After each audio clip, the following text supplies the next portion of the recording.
Hey everybody, welcome to Fresh Out the Podcast, number one podcast for all your TTRPG needs. I am the board game guru, game master extraordinaire, Jahan. It's me, Casualty CDG, co-host of Fresh Out the Box, and today we're taking a look at Osprey Games through the Hedgerow. Look at that! I got a physical copy. Shout out to the homie Benji over at Osprey Games. He was like, hey, you guys want to review the game? And I was like, absolutely we do. So here we are, reviewing the game. Here we are. They also sent us some digital copies to help the stream and the review and all that stuff, so thank you, Osprey Games. Full disclosure, we were sent this product for free. But hey, we're going to take a look at it. We haven't really, we've perused it a little, but this is going to be kind of a first look situation. So if you like that, welcome. Don't forget to hit that like button. Follow, all that good stuff. But this is through the Hedgerow. If you don't like it, also hit the like button. Yeah, do it regardless. We just need the likes, especially if you're on the YouTube side. But hey, yeah, this is through the Hedgerow, the one of the newest games from Osprey Games. They do lots and lots of TTRPGs over there now. They have a growing library. They have like 8 or 10 titles, big titles over there now. So yeah, this is Through the Hedgerow, a rustic fantasy game. What do you think about the book so far? How does it feel in the hand? It actually feels great in the hand, and the art in the book is amazing. Shout out to Peter Johnston. His name's on the front cover, illustrated by Peter Johnston. The illustrations in this book are to die for. If nothing else, just pick up this book for the art. It's a really neat setting. It sort of spans 4 different settings, which are like the Knights of the Round Table, and then the Plague era, then into Victorian England, so like locomotives coming about, and then finally World War II. So the setting is interesting. It's sort of a European, English, French type of countryside setting. And then they said you can do whatever you want with it as well. You know, if you want it to be modern, fine. But the whole thing is you sort of go through this misty, imaginary hedgerow, and your character is pulled from their time into this fantasy realm. And it has lots of... It's an isekai. Yes, absolutely. And it has lots and lots of different character races, which are not called races. They might be called gentries. But things you've never seen before. A lot of very awesome art and never before seen classes, races, backgrounds. There's a lot of really cool stuff going on. So this is a fully original fantasy setting. Yes, cool. And it's pretty crunchy. It's got all the dice. It's a D4, 6, 8, 10, 12, 20. You use all the different die shapes, so I like that, like Savage Worlds. That's like a 260 plus page book too. It's pretty hefty. Yeah, man, this is a good book. Through the Hedgerow it's a good book. So as a physical object, it is good. Okay, that's fair. Yep. Through the Hedgerow is a fantasy role-playing game in which you take on the role of magical adventurers who travel through time, visiting the woodlands, fields, villages, and towns of the old shires to oppose evil forces at work in history. So, okay, so you're traveling through time here a little bit. That's cool. I'm going to skip ahead to where it gets into more of the stuff you were talking about. But the old shires, we'll talk more about that because those are the settings, are an imagined piece of the British countryside in the Dark Ages where King Alfred battles the Vikings, the 17th century with its civil wars and witch trials, the 19th century of industry and revolution, and the early 1940s with evacuee children escaping the bombs falling on wartime cities. However, this is your game, and you're welcome to do with it as you whatever suits your taste. So that's very cool. Yeah, like you said, it talks about all the dice there. It also gives a few examples of you could use like Salem as your setting. Anywhere that, as long as it's steeped with mystery and intrigue and terrible things and do some Roanoke stuff. Yep, absolutely. So I think that would be cool. You could definitely get away with an American setting around the same time period, 1800s, Lewis and Clark kind of stuff, adventuring into the great unknown. That's pretty nifty. All right, well, we'll jump past a lot of the setting stuff because, you can find that out on your own a little bit, but we gave I you the would gist of it. say I would say the first thing to really bring your attention to is page 14. Where they talk This about the is character creation. this is where you get into character creation, and then the next page shows you how the dice work. Cool. Yeah, we'll pick it up there. Well, yeah, to begin, choose your gentry, your player character type.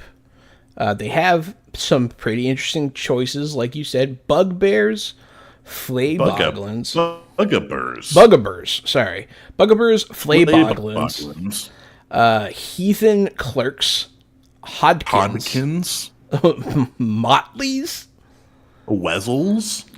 tomnodins. Tom Noddins, dude. I love the Tom Noddins. Then there are waifs, and warlocks. Yeah.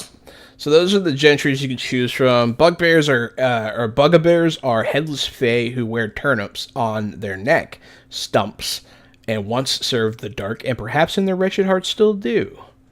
Flayboglins are ancient fae gods who reside in the bodies of scarecrows and are motivated by fury at the despoiling of the land. Heathen clerks are mortals who devote themselves knowingly or unknowingly to the service of the heathen saints, the spirits of the wild places that honor the light. Hodkins are mortal champions of the light, gifted or perhaps cursed with immortality. Motleys are mortal entertainers and wanderers inspired and deranged by a secret taught to them by the light. Wezzles are a lineage of fey nobility with the faces of birds that have been driven into exile for siding with mortals against the dark, or so they say. Tomnoddins are humanoid spiders obsessed with mortal society, but weirdly uncomprehending of mortal feelings. I love Tom Noddins. I like Tom Noddins. Wives, Yeah. wives are mortal children whose destiny leads them into adventure and whose innocence protects them from sorrow. Waves. Gotcha. I was like, Waves. I've heard that word before. Waifus. Yeah. Why, wife, yes. And warlocks are mortal wizards who struggle with their own magic for power and mastery. Your gentry will dictate your resolve die, which you roll at the start of every adventure, and your resolve bonus, which you then add to calculate resolve. Each gentry has different humors, which are broad areas of talent. So the different humors are arcane, crafty, martial, renowned, and subtle. So these are sort of your class abilities, and they also give you things, which is cool. Arcane means you start with one arcane virtue and can cast spells. Crafty means you start with one craft virtue and can forage herbs and start an adventure with +1 equipment. Martial means you start with one martial virtue and gain the full dice benefit from armor and weapons. I'm sure that'll make more sense later. Renowned means you start with one renowned virtue in your home age and gain +1 chore during interludes. Finally, subtle means you start with one subtle virtue and can propose schemes. Scheme sounds mechanical. Yes, I haven't figured out what schemes is yet. Yeah, scheme sounds like some sort of It is mechanic. capitalized. It is certainly mechanical. Yeah, I like that. I was getting through the book and I had just gotten to these different virtues and was looking at what those were and what they meant. But yeah, I haven't gotten to schemes. I'm very curious. Then it starts talking about quality dice. Your quality dice define your PC's main abilities. The bigger the die, the better you are at something. It goes Q4 through 12, which are D4s through D12s. And a 4 is your modest or ordinary, and a 12 means epic. No ordinary mortals are this good.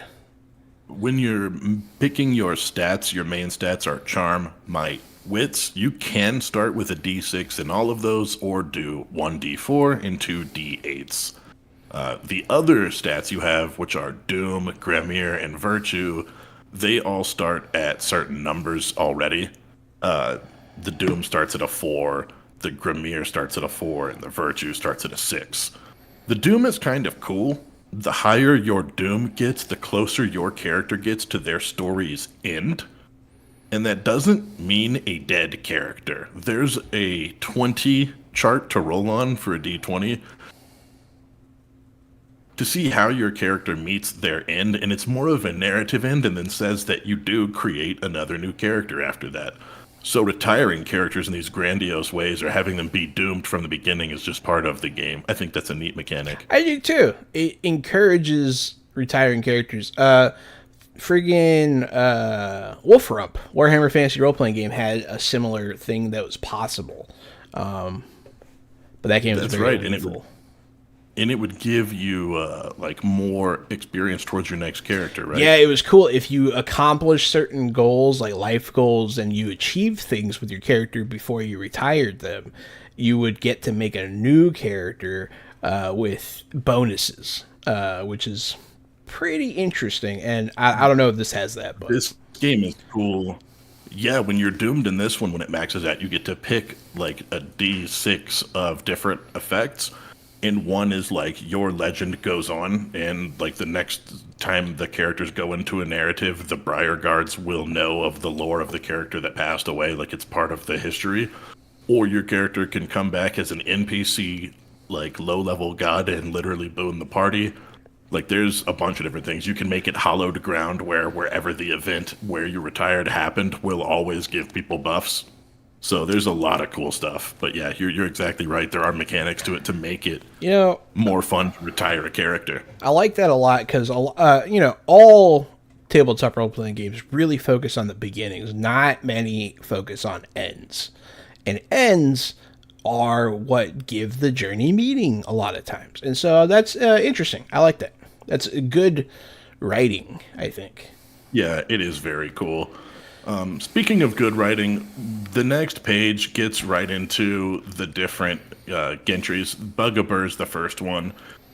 Look at the art; it's beautiful. Show it to everyone. Make sure everyone at home sees it. Oh my god! All right, let me get this to where they can see it real quick. And then, so if you're rolling a d6 to generate your character, this is where you can have a different home age: the first age, the second age, the third age, or the fourth age.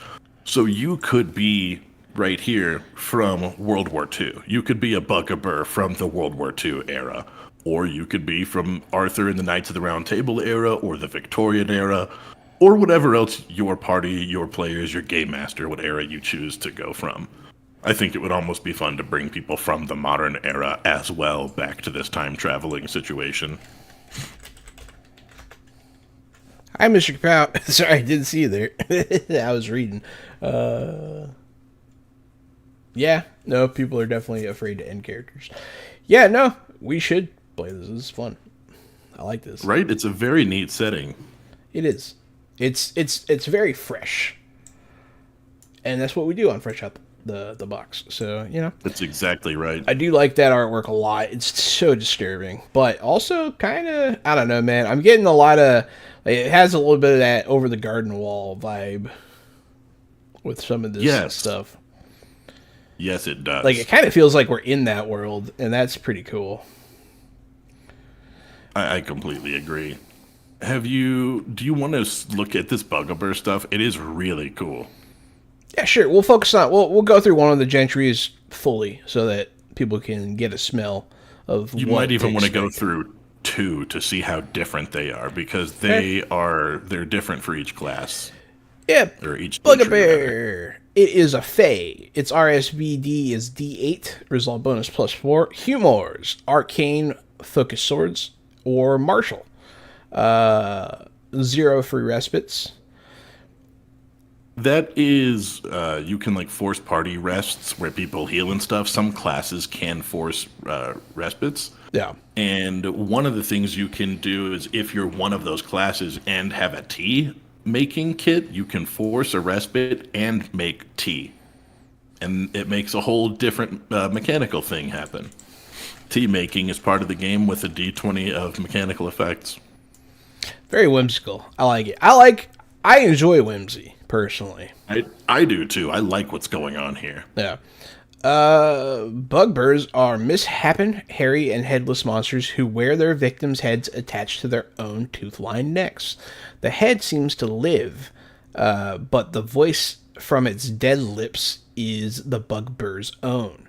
PC bugbears serve the light, although perhaps not willingly, and no longer eat humans. Instead, they wear heads made from carved turnips, wood, wax, or clay. As long as the head is attached to the neck, it can be animated by the bugbear's horrid, highly flexible tongue. Referring to a bugbear as a jack-o'-lantern or worse, turnip head, is a guaranteed way of annoying them. Annoying them is not wise. What a horrific thing. There's a lot of rolling that you can do in this character creation. It has a part that's your beginnings. You roll a d6 to determine your home age, so like where you're from. And then you serve the light because you were captured by the Briar Knights and converted to the light on pain of death. The dark abandoned you for dead, so you joined the light to exact revenge on your former masters. You feel the strings of remorse for your monstrous crimes and believe that serving the light and help can help you make amends. You abandon the dark to enjoy mortal ages and hope that the light will protect you from your former master's wrath. You were enchanted by a mortal or fey sorcerer and forced to serve the light against your will. You are that rarity, a truly virtuous monster. You have never served the dark, and your own kind hunt you and seek to convert you. And so, yeah, the d6, this table, you roll it, it looks like 3 times, you pick your age, and then the things we just went over. And then, gentle trait. These are interesting sounding. Beast of little brain when headless. You get that callous for any cruel or heartless actions is the next one. Defiant for standing up to enemies or against the odds. Dubious allegiance when dealing with the monsters or agents of the dark peacefully. Hideous grimace when frightening or intimidating people. Oh, that's the one I would want. And finally, small voice within to help or protect someone you care for. I like Beast of Little Brain so that when you don't have your head, you're just a dumb... Like, you know how in movies they have the dumb body, they can't find the head? It's pretty good for me. The next thing you go into here, just some of the passives. I wasn't going to read them all. I was going to go to the next big chart. Oh, yeah, we skipped that. Yeah, they have a section of little powers that you get, but yeah, we can pass that. This next one, bugbears can eat anything except cold iron or things that would violate the law of flint and flame, which is on page 130 if you need the rules for that. To eat through something massive, you must burn your VQ dice. VQ is what again, John? VQ is your virtue quality dice, yeah. So you must burn your VQ dice, which means it goes down one size. The largest number on your virtue die is the number of appetites you have. At the start of an adventure, you roll your virtue die to see how many appetites are active. Each appetite can be satisfied once per adventure to refresh all the bugbear's dice, spells, and virtues. So if you eat one of these things, you'll roll at the start of your adventure to see how many of the things you have an appetite for, and then if you eat one, you get dice, spells, and virtues back. I like they have a D20 table set up for this, but you could also pull. It looks like you could pull tarot cards or tarot cards, as they're calling them. But I think this is just thematic. Yeah, it seems pretty thematic. Appetite for something you hunted or trapped yourself. Something that's been dead for a long time. Ew. Something that someone else will grieve over or sorely miss. Something eaten in public. A meal blessed by a holy or unholy person. A meal shared with someone else. Something exotic or from far away. A wild beast. Something eaten in solitude. Something valuable. Something belonging to a personal enemy or the witch harrow. Something eaten alive. Ooh. A human or fey corpse. Now you're talking. Something that's been specially prepared. Something belonging to the undead. Something that consents to being eaten. Or at least the owner consents. That's weird. They're eating the pets. It's like Bill and Ted's bogus adventure where they go to hell and that candy bar is like, eat me! Something belonging to a proud fae. Something belonging to a working day or the feral squires.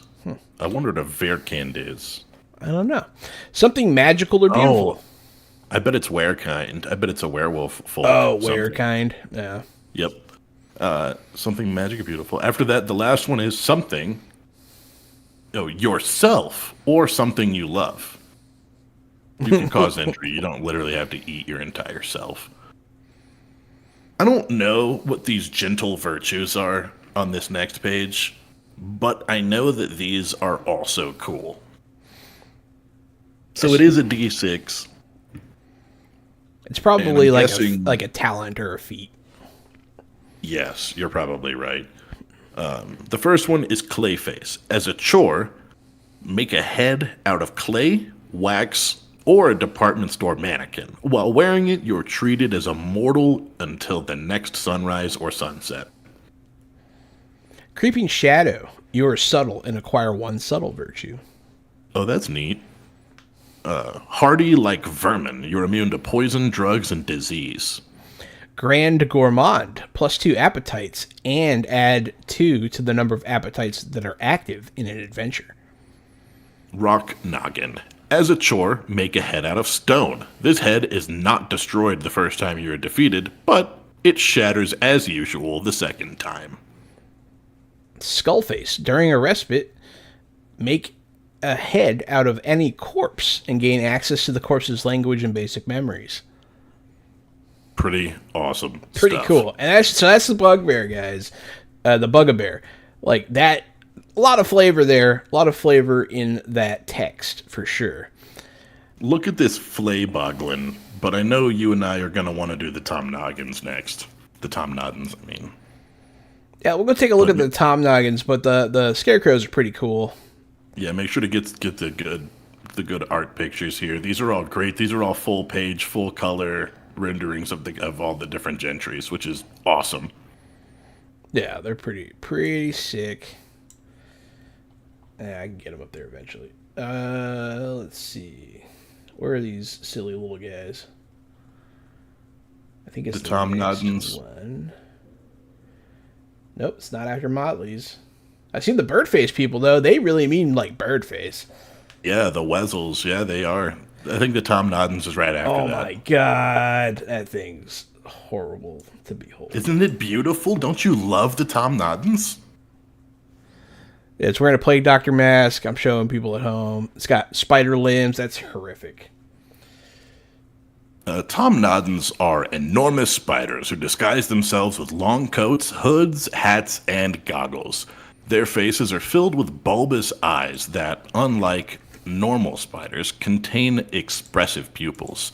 Tom Noggins are fascinated with humanity and obsessively intimate, or imitate or caricature it. However, there's always something off about a Tom Noggins mortal weaving. So the first thing you roll, again, is your home age. We're familiar with that. And the next thing is you are obsessed with humans because the light has set you the task of learning from humanity to make amends for your vile crimes.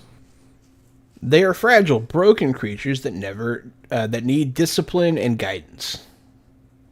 You're obsessed with humans because they are capable of beauty, which you are greedy to possess. You're obsessed with humans because they have a sense of right and wrong that you lack. You're obsessed with humans because you want to enslave them, but first you must understand their strengths and weaknesses. Or you're obsessed with humans because they are wicked creatures of the dark who must be punished. The gentle traits for this one first is student of humanity, for understanding mortals and their motives. Evil weaver, to manipulate or trick other people. Thief of light, when you steal things, hide things, or disguise things. Spark of humanity, when acting in a humane way. Treacherous, when deceiving or betraying others. And voracious arachnid, when acting like a spider. Oh, that would be the one I would do. It's pretty good. But yeah, they also have a list of powers and weavings.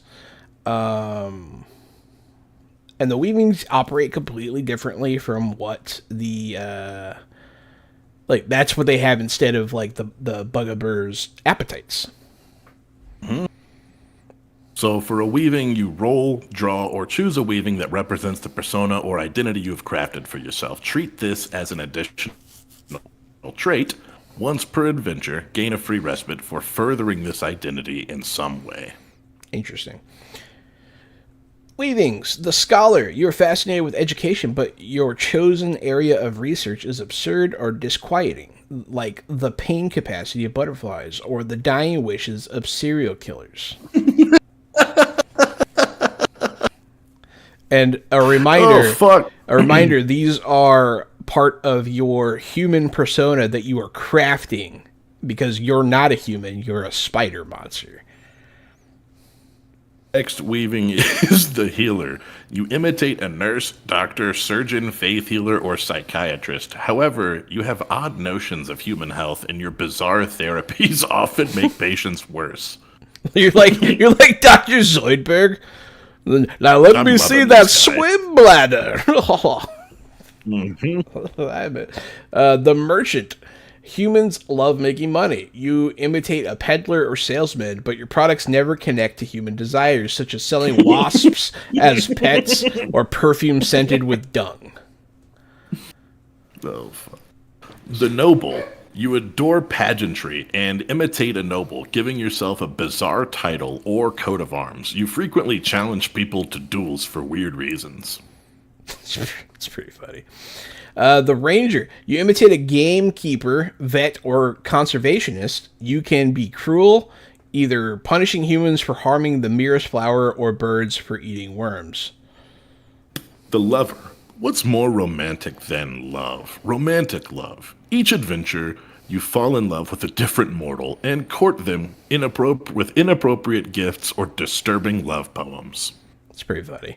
The crafter. Yeah, that's a good one. You imitate a smith, mason, carpenter, engineer. You love to build things, though most of your creations either don't work or fulfill bizarre functions. It's pretty good. Looks like Gary Fresher said, oh, there he is. He's Finally back. Is the laborer.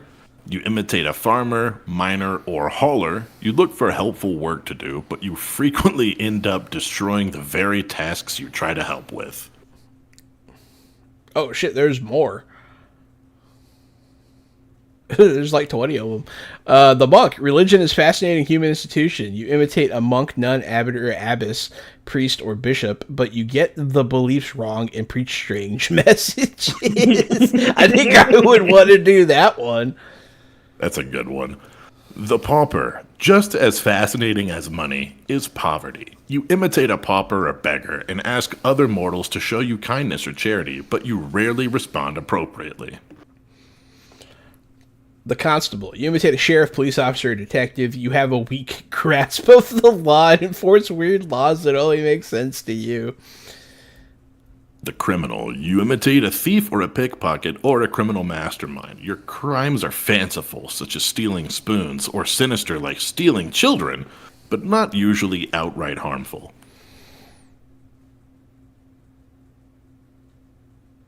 The executioner. You imitate an executioner or brigand.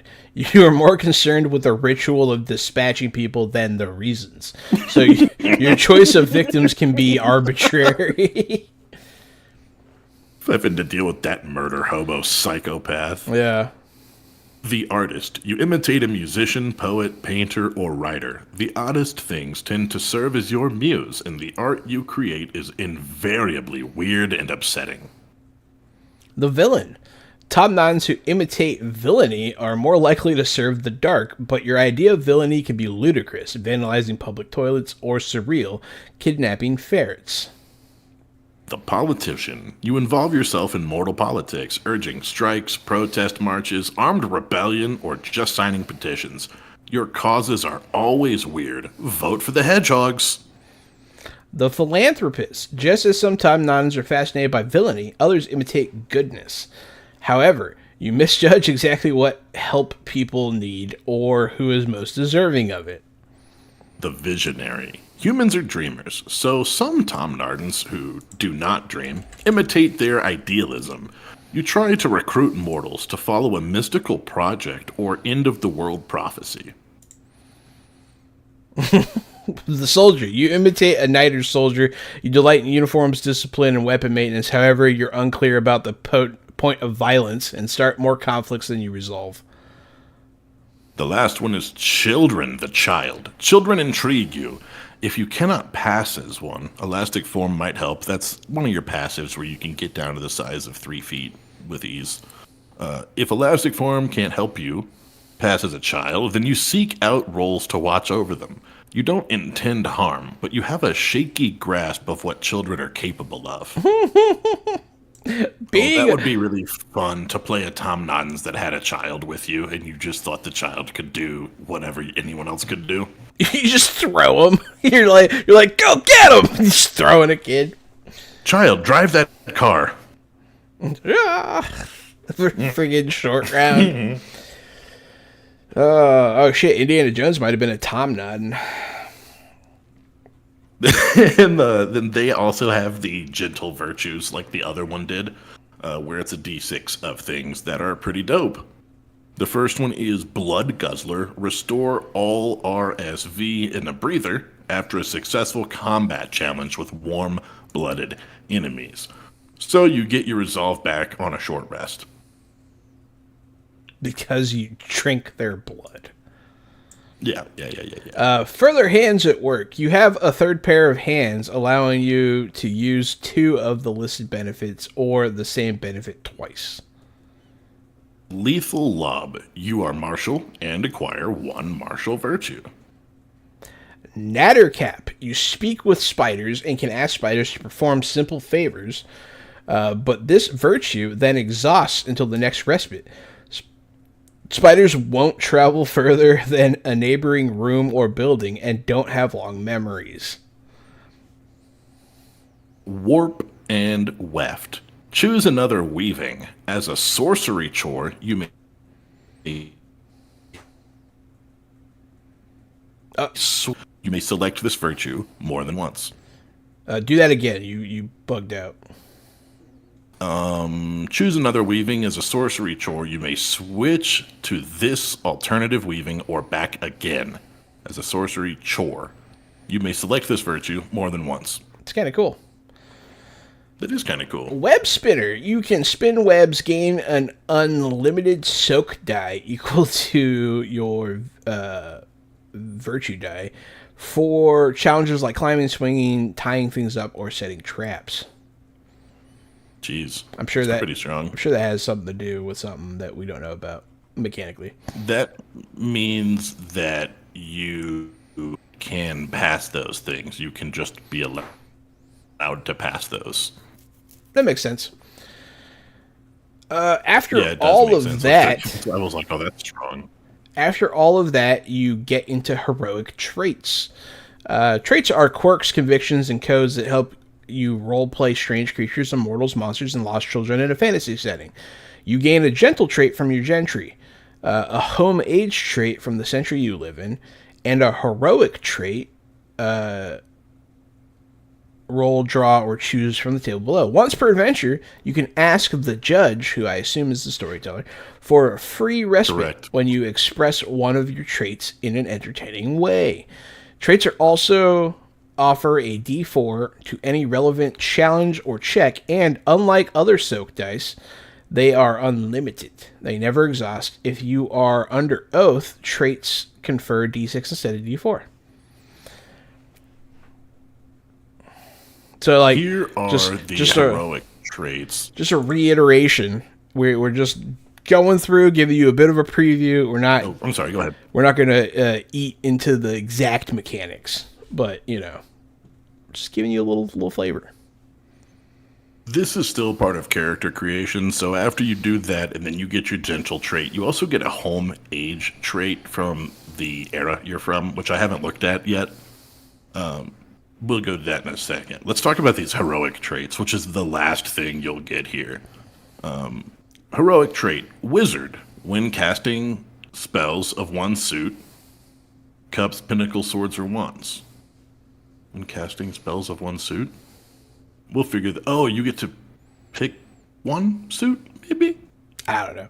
We'll figure out casting later. I bet the different types of spells relate to the different suits.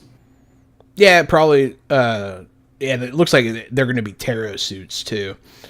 So we'll see how that works. I have a bad feeling about this. If you've predicted a challenge will go badly.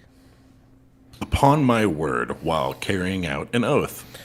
Takes charge when you take charge or lead. Full of old wisdom when you investigate the past or use elder lore. I think that these are describing when you used that trait and can thus be rewarded with a respite. You said full of, yeah. Okay, soulmates. To be with, protect, and save a person with whom you have a special bond. Got to keep moving when overcoming physical objectives or distances. Athletic. When leaping, running, or climbing. I don't play well with others. Anything you do by yourself, you could say, hey, Game Master, let me get that rest. Eyes in the back of my head. When you detect or react to ambushes, surprises, or traps. Moral code. Anything you do for a principled reason. Bloody but unbowed. Anything you do while a quality dice is burned. Oh, cool. Callous. Oh, these are the things we saw earlier. Yes, we saw these, remember? We saw some of them, yeah. Callous. Callous is anything you do that is grim, heartless, or unemotional. Let me concentrate when carrying out a scheme. Dark side. Anything that reveals your inner darkness, cruelty, or suffering. Vengeance shall be mine. Anything you do in pursuit of revenge. Navigator. Anything you do to find a route or avoid becoming lost. Visionary. When taking courses of action inspired by dreams or visions or intuition. Sunny disposition when cheering people up, raising morale, or winning over hostile people. And finally, riddle me this for riddle contests, solving puzzles, or working out clues. Now, that stuff is kind of for, hey, look, Game Master, I role-played, can I get a rest? Can I get some heals? Can I get some stuff back? And that's all good and fine, but what I really think is cool are these virtues here. These are the things for the different humors. So when you pick your class, you get your different, more or less. When you pick your gentry, you get your class kind of baked in. And some of them are like, hey, look, you can switch to martial. We saw that earlier. So here are arcane virtues, craft virtues, martial virtues, renown, and subtle virtues. So these are the things that sort of let you feel, these to me are more classy. You know what I mean? The virtues feel like a class. The other one feels like a character almost. Yeah, for sure. So let's start with arcane, and I know you're interested in that, so I'll let you jump into that one. Arcane repertoire. You don't want to know. Arduous spells no longer have an asterisk for you. Druidic Gardener. If you're not crafty, you can now forage for herbs. If you are crafty, you can perform a deep foraging chore during a respite. Greater Grimoire. When rolling for how many spells you learn before an adventure, roll twice and choose the higher number. Now you're talking. In this game, if you ever roll more than one dice at a time, you always pick the highest die. That's just one of the things that it says in the mechanics that I saw earlier. After Greater Grimoire is Herbal Witch. You may boost the die from any herb when casting a spell. Boosting the die, of course, is making it one size larger. Hexslinger. You can still use dice to soak peril when you cast hexes during a challenge. And the last one here is... Oh, no, it's not the last one. It's there are 10. This is 6. Incantrix. You are skilled at casting Dwemers, and may burn your VQ die instead of your GQ die when casting them. Okay, a resource switch there. Journeyman Wizard. You are skilled at casting Journeyman spells, and you can burn VQ instead of GQ when casting them. And then Master Apprentice, and Enchanter Royal are all the same thing. Yes. Master spells, Apprentice spells, and Royal spells. Yeah, they're just referring to it. Yeah. Yeah, those are virtues, and they're like wizard feats, which is cool. They are like wizard feats. Then there are crafty ones. Then there are martial ones. Yeah. And renowned ones. Let's take a look at some of these renowned ones. I'm curious. D10. Fane of the Old God. Choose an old god, page 195. You can visit this fane as a chore to gain a divine oath. That's cool. So, while other people are out picking mushrooms, you can go visit your god. That's cool. That's a cool thing to just be able to do.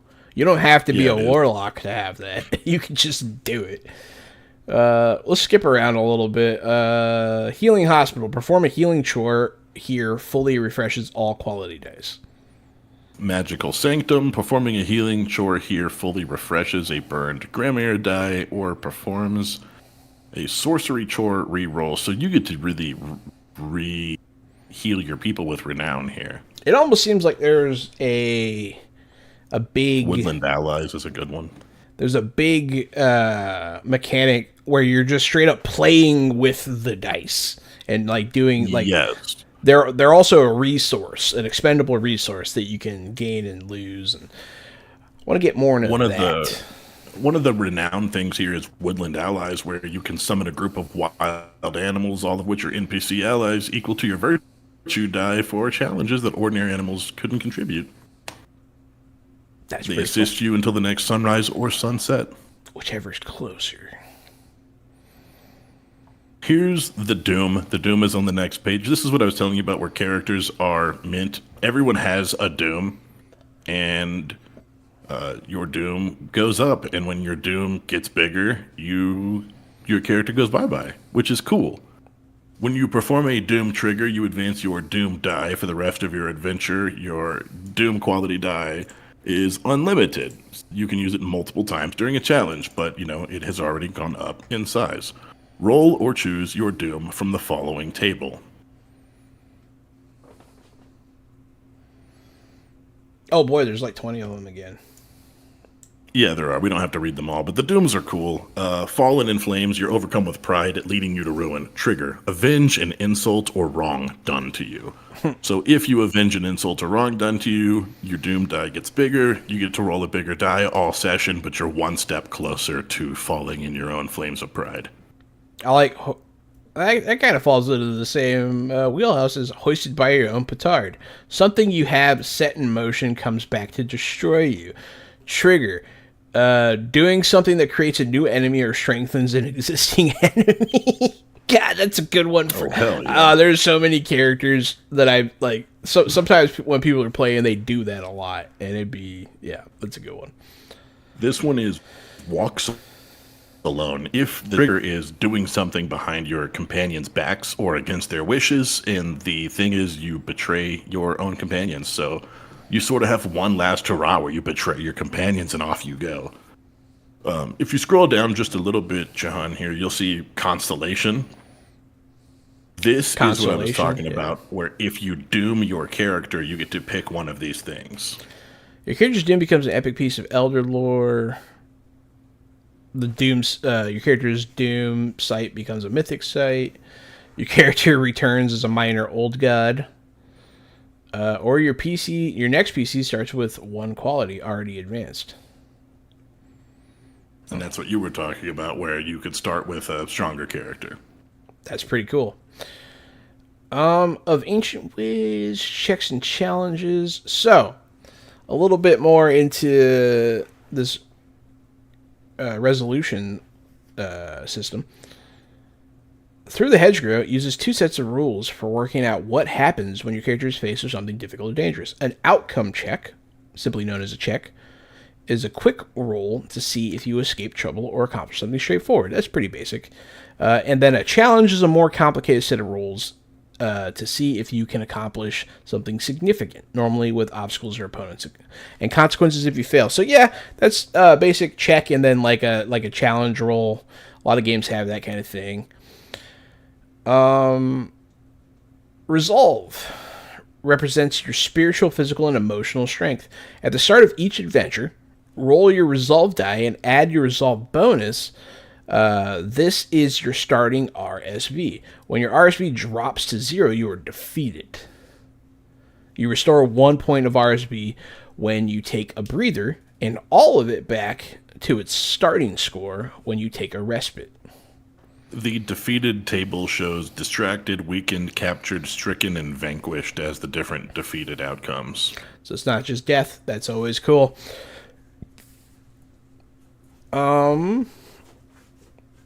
don't have to go through the checks. Checks are pretty basic. Although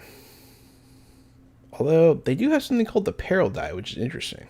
I want to say their checks actually work in an interesting way. It does look like that. Yeah, I'm seeing it. So to perform a check, roll your check die, and the judge rolls the peril die.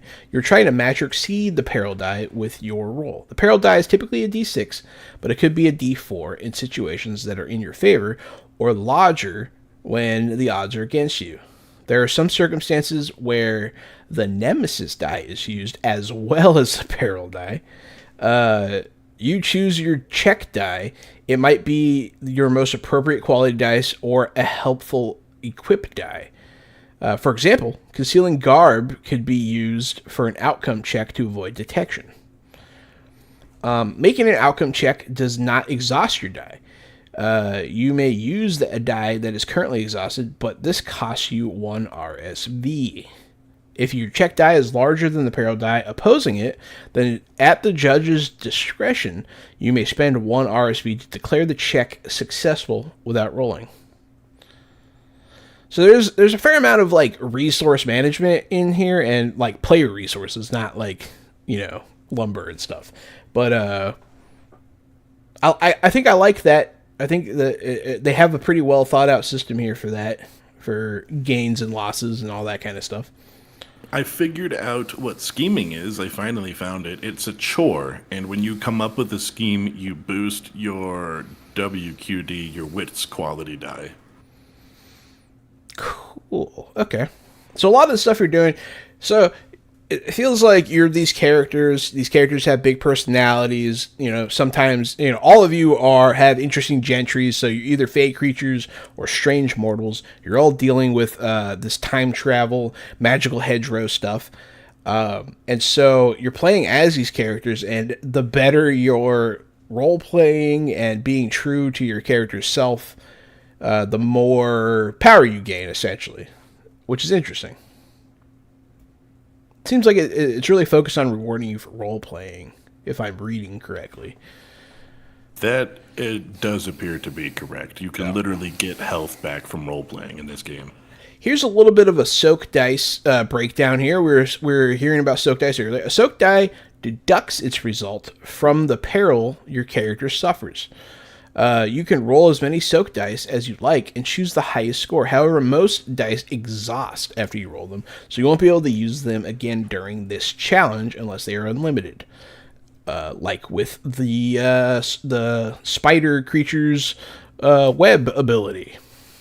It's unlimited. Soak die can be quality dice, equipment dice, virtue dice, schemes, trait die, doom die, or one-use dice, like herbs. So a soak dice is anything that is used to reduce accumulated peril.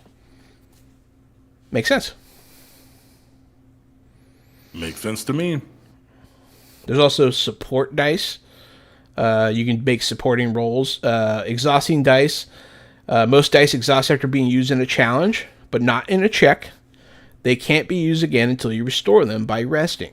Doom dice, traits, and skills are unlimited, and these dice do not exhaust until the challenge ends. There's also threat levels, but that's starting to get into some minutia here, which we don't have to do. You can get a bigger scheme die if you convince more people to plan your scheme with you. Everybody gets a bigger die, and it gets up and up and up and bigger and bigger. You son of a bitch, I'm in. Let's see. They have drama and challenges. Challenges are checks. All kinds of stuff. And there's combat challenges. So they still call combat challenges. In Through the Hedgerow, you don't need miniatures to map out combat, which is good. We play a lot of Theater of the Mind. The entire scene, from the layout of the battlefield to the position of the troops and their arms and armaments, is abstracted into a challenge, where each threat level represents a surge in the tide of battle, lasting a few seconds or minutes. Players describe the drama of their actions to justify using different dice. Scenery. Clever use of terrain, furniture, and improvised weapons should be worth a D4. Drama. Imaginative tactics and vivid description should be rewarded with +1 edge.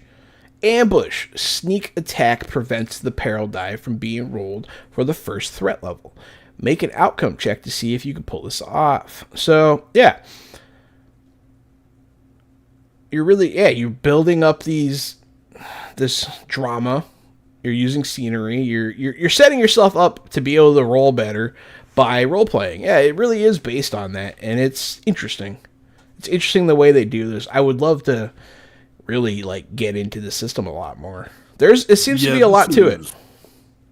And it just gets more and more complex. I finally got into the spells, and we were exactly right. The Suit of Cups is healing, cleansing, understanding, and sensing. The Suit of Pinnacles is warding, summoning, and banishing. Suit of Swords is destruction and cursing. And finally, the Suit of Wands is controlling, manipulating, and reshaping. And for each one of those, they have petty spells, prentice spells, journeyman spells, master spells, and royal spells. So that's the kind of thing that, not only can we not go through and cover every spell, but that's the kind of thing where you'd want to lay in bed and learn spells for days, bro. Yeah. This is a fat book. This is a fat book, man. It's got a lot to it. This is pretty. There's some crunch here. It's not overwhelmingly crunchy. It's not 3.5 edition D&D. It's not Pathfinder. But it does have some crunch to it when you chew on it, so I like that. I like those mid-level crunches, I think.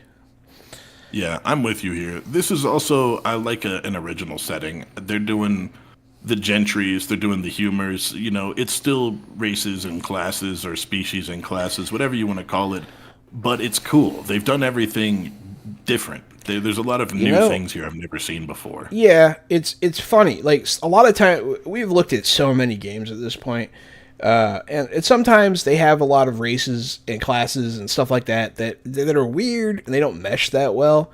These ones are strange, but they seem to go well together, and they seem to feel very thematic. And I don't know, it's impressive. The fact that they could put the Bugbear side by side with these other things, you know what I mean, and make it feel right, that's cool to me.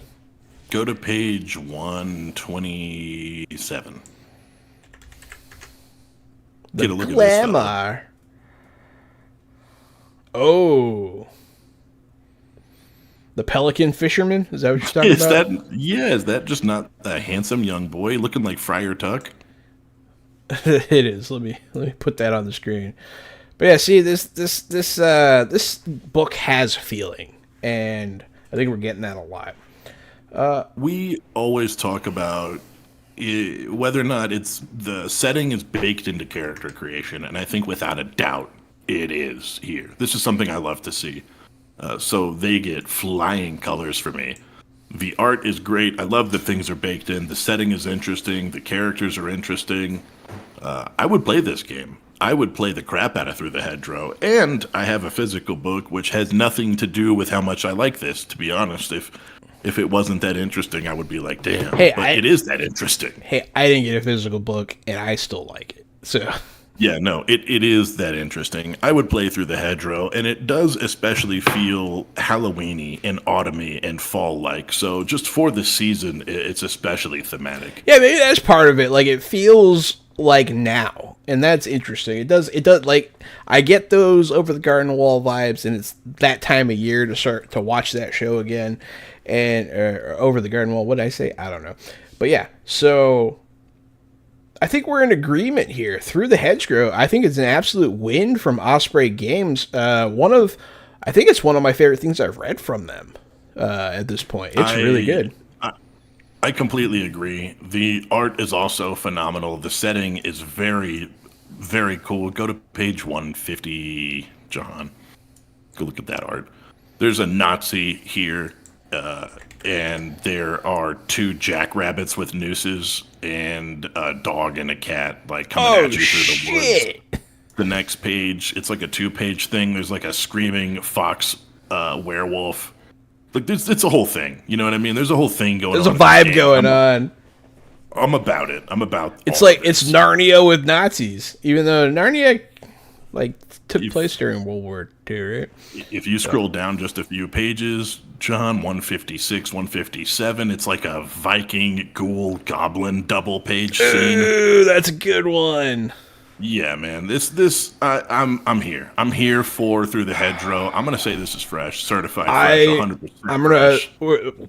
We're gonna stamp it, certified fresh. This is, like I said, one of my favorite things I've seen from Osprey Games. Through the Hedgerow, if you get a chance to check this one out, I mean, they probably have samples out there on Osprey.com and maybe on DriveThruRPG. You should check it out, see if it's for you. I feel really good about the representation of like the Fae in this. It seems really interesting, new. If you want something different, this is different and good, which it's important that it's both. Yeah, check out Through the Hedgerow. Thank you very much for sending this to us, Osprey Games. It was a real treat. But that's yep. That's gonna close us out for this fresh review. Through the Hedgerow, Osprey Games, thank you so much. I have been the board game guru, game master extraordinaire, Jahan. It's me, Casualty CDG, co-host of Fresh Out the Box. Join us every Thursday playing tabletop role-playing games. A couple of Fridays, we're covering books. We're telling you guys what to play, why you should play it. We're letting you guys take a look at it. Take a look at Through the Hedgerow by Osprey Games, certified Fresh Out the Box. From me and Jahan and I. Thank you guys so much for your love and your support, and we'll see you on the next thing. Stay fresh.